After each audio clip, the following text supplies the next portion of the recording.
ಕುಡಚಿ ಪಟ್ಟಣದಲ್ಲಿ ಒಲೆಮಾ ಕುಡಚಿ ಮತ್ತು ಕುಡಚಿ ನಾಗರಿಕರಿಂದ ಪ್ರತಿಭಟನೆ ಮಾಡಲಾಯಿತು. ಬೆಳಗಾವಿ ಜಿಲ್ಲೆಯ ರಾಯಭಾಗ ತಾಲೂಕಿನ ಕುಡಚಿ ಪಟ್ಟಣದಲ್ಲಿ ಬೃಹತ್ ಪ್ರತಿಭಟನೆ ಹಮ್ಮಿಕೊಳ್ಳಲಾಯಿತು. ಪಟ್ಟಣದ ಹಜರತ್ ಮಾಸಾಹೇಬ ದರ್ಗಾದಿಂದ ಮಹಾಸಾಹೇಬ ಸರ್ಕಲ್ವರೆಗೂ ಕೂಡ ಸಾವಿರಾರು ಜನರು ಪ್ರತಿಭಟನೆಯನ್ನು ಮಾಡಿದರು. ಮೊನ್ನೆ ಕಾಶ್ಮೀರದ ಪಹಲ್ಗಾಮ್ನಲ್ಲಿ ಅಮಾಯಕ 28 ಪ್ರವಾಸಿಗರ ಮೇಲೆ ಉಗ್ರರು ನಡೆಸಿರುವಂತಹ ದಾಳಿಯನ್ನು ಖಂಡಿಸಿ ಈ ಒಂದು ಕೃತ್ಯವೆಸಗಿದ ಉಗ್ರರನ್ನು ಹೊಡೆದುರುಳಿಸಬೇಕು ಮತ್ತು ಮೃತ ಕುಟುಂಬಗಳಿಗೆ ನ್ಯಾಯ ಒದಗಿಸಿಕೊಡಬೇಕು ಅಂತ ಆಕ್ರೋಶ ವ್ಯಕ್ತಪಡಿಸಿದರು. ಉಗ್ರರ ಗುಂಡಿನ ದಾಳಿಯಲ್ಲಿ ಬಲಿಯಾದ ಕುಟುಂಬಗಳಿಗೆ ಸಾಂತ್ವನ ಹೇಳಿ ಕೃತ್ಯದಲ್ಲಿ 28 ಜನ ಸಾವಿಗೀಡಾದವರ ಆತ್ಮಕ್ಕೆ ಶಾಂತಿ ಸಿಗಲಿ ಅಂತ 2 ನಿಮಿಷ ಮೌನಾಚರಣೆ ಮಾಡಿದರು. ಈ ಸಂದರ್ಭದಲ್ಲಿ ಕೇಂದ್ರ ಸರ್ಕಾರದ ವಿರುದ್ಧ ಧಿಕ್ಕಾರ ಕೂಗುತ್ತಾ ವಖಫ್ ತಿದ್ದುಪಡಿ ಅಧಿನಿಯಮವನ್ನು ವಾಪಸ್ ಪಡೆಯಲು ಒತ್ತಾಯಿಸಿದರು.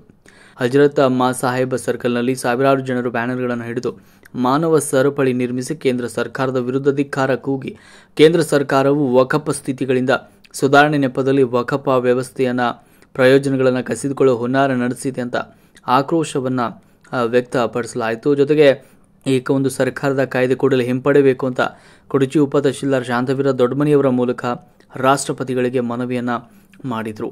ಒಂದು ಪ್ರತಿಭಟನೆಯಲ್ಲಿ ಕುಡಚಿ ಪಟ್ಟಣದ ಸಾವಿರಾರು ಜನ ಸಾರ್ವಜನಿಕರು ಉಪಸ್ಥಿತರಿದ್ದರು. ವರದಿ ಬಸವರಾಜ್ ಚಂಡಿಕೆ.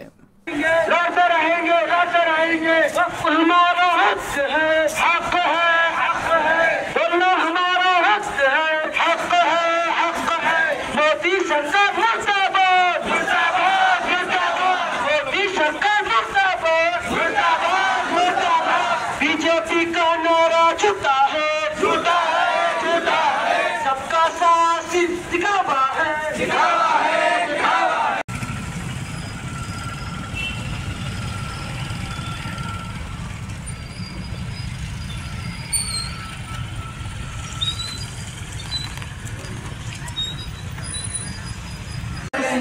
मानेंगे हमारा हक है, हमारा हक है, हमारा हक।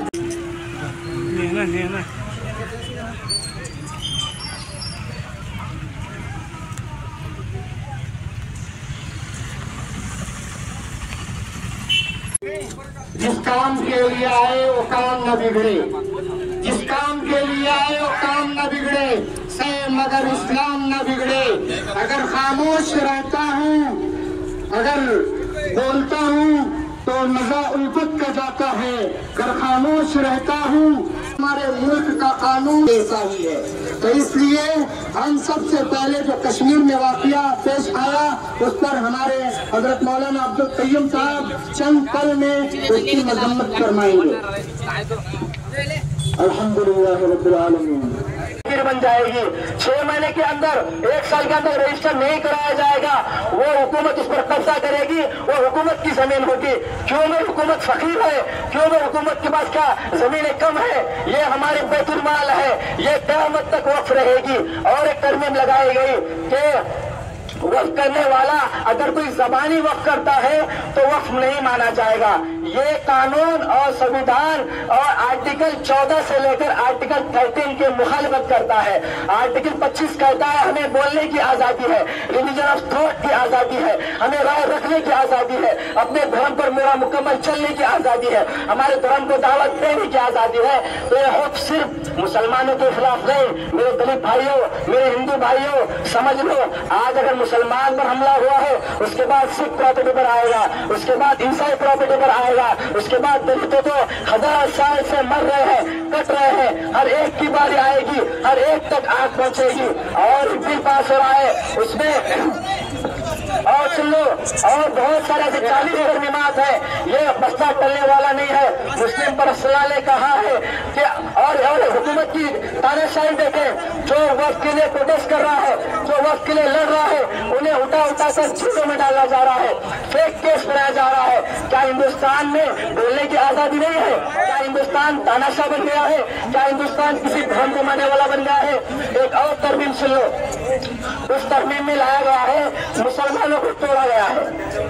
इस एक्ट में मुसलमानों को तोड़ा गया है, मुसलमानों के 2 कास्ट बनाए गए हैं मुसलमान। हालांकि इस्लाम में कास्टिज्म हराम है, इस्लाम में कास्टिज्म हराम है।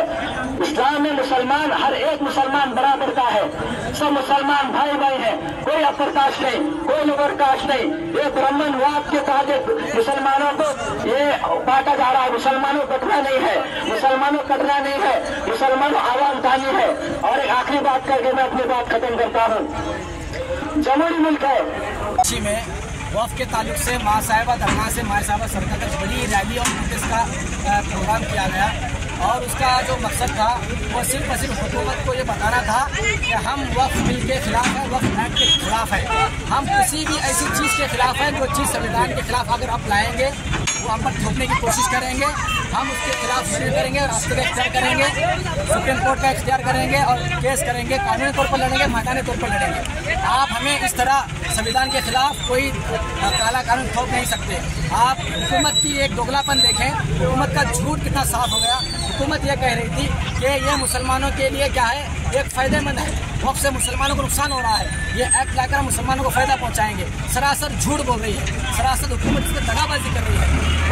वफ़ कहते हैं हमेशा से रुक जाना, क़यामत तक अल्लाह की हुकूमत को वफ़ कहते हैं, उसमें कोई कब्जा नहीं कर सकता। और उसमें ऐसे 40 तरीके से क्या किया गया, अमेंड्स में लाया गया तो सरासर संविधान के खिलाफ है। आर्टिकल 14 और आर्टिकल से लेकर आर्टिकल 13 के खिलाफ वर्जी कर रहा है, हमारी शरीयत की मुखालिफत है और अवाम की मुखालिफत कर रहा है। उनका पूरा फ़ायदा छीन कर पूरी वक्फ ज़मीन को हुकूमत के ताबे करने की कोशिश कर रहा है, जो कि संविधान के खिलाफ है। हम इसकी कंडम करते हैं, इसके मैदान में लड़ाई लड़ते रहेंगे। दिल्ली से लेकर दिल्ली तक हम रैलियाँ करेंगे, प्रोटेस्ट करेंगे, धरने करेंगे, सुप्रीम कोर्ट में लड़ेंगे। मुस्लिम पर्सनल लॉ बोर्ड जहाँ तक हमें कहेगी, इससे पहले भी हम मुस्लिम पर्सनल लॉ के नक्शे कदम पर चलते हुए 1000 प्रोटेस्ट हमने कर्नाटक में किए हैं, पूरे हिंदुस्तान में किए हैं। मुस्लिम पर्सनल लॉ के हुक्म पर चलते हुए हमारे बहुत सारे लीडर जेल का सामना किए गए हैं। आज तक हमारे एक लीडर को MK फैजी साहब को जेल में डाल दिया गया वफ़ के ये करने की वजह से, प्रोटेस्ट करने की वजह से। तो हम इस वफ़ को बचाने के लिए शहीद होने भी तैयार हैं, जेल बनो आंदोलन करने भी तैयार हैं, शाहीन बाग करने भी तैयार हैं।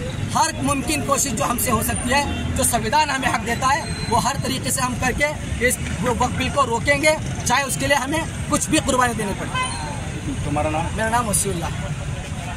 होने का मकसद यही था कि जो सेंट्रल गवर्नमेंट ने ये जो अमेंडमेंट एक्ट जो पास किए हैं वक्फ के खिलाफ, तो उसको रोकने के लिए यहाँ पर सब जमा थे। तो ऑलरेडी वक्फ एक्ट पास हो चुका है, हमारा सबकी मुखालिफत है उसको। जो सेंट्रल गवर्नमेंट ने जो बिल पास किए हैं, तो हमारा एक मकसद है कि उसमें बहुत से ऐसे अमेंडमेंट्स हैं जिससे हम लोग उससे नाराज़ हैं। वो हमारी सहमति से, स्टेट गवर्नमेंट्स की सहमति से नहीं ले लिया गया, डायरेक्टली अमेंडमेंट पास किए मेजॉरिटी के हिसाब से। तो हम लोग उसके वास्ते यहाँ पर जमा हुए, स्ट्राइक किए। हमारा आगे भी मकसद यही रहेगा और उससे हम लोग कोर्ट को भी जाएंगे, कोर्ट से भी उसके लिए लड़ाई लड़ेंगे। और जितने भी लोग यहाँ पर हाजिर थे, चाहे मीडिया हो, डिपार्टमेंट हो, पुलिस डिपार्टमेंट हो या प्रेस वाले हो या जितने भी पब्लिक यहाँ पर आए, हम सबका शुक्रिया अदा करते हैं जो ये प्रोग्राम में अटेंड किए। और सबको हम लोग एक रैली पीसफुली हुई, उसका भी हम लोग शुक्रिया अदा करते हैं। और ये मैसेज हम डायरेक्टली प्रेसिडेंट को एक लेटर भी दिए कि इसके लिए हमारी जो मांगनी है, इसमें जो अमेंडमेंट चेंजेस करना है इसमें करें, इसका बोलकर मैं शुक्रिया अदा करता हूँ। सर, जो कश्मीर में हमला, आतंकवादी ने हमले किया था, उसके बारे में हम लोग एक इंसानियत के लिए सब में बड़ा ये एक हमला था। जो टेररिस्ट है, हम सेंट्रल गवर्नमेंट से अपील करते हैं कि जो दहशतगर्द है उनको सख्त से सख्त कार्रवाई करें, उनके ऊपर एक्शन ले। तो ऐसा हमला फिर से हिंदुस्तान में किसी भी जगह ना हो। तो ये बड़ा एक इंसानियत के लिए एक बड़ा हमला है, तो हम कंडम करते हैं। सारी समाज के लिए एक बड़ा बुरा एक वक्त था और हम उसके लिए सुबह इनिशियली ये भी करे, मौन भी किए। और हम अपील करते हैं ऐसे लोगों को समाज में रहना भी नहीं चाहिए, जो ऐसे हिंदुस्तान तो क्या कोई भी समाज में ऐसे लोग रहना नहीं चाहिए। हम भी सब लोगों को अपील करते हैं इसकी मुखालिफत करें, बस इतना करना।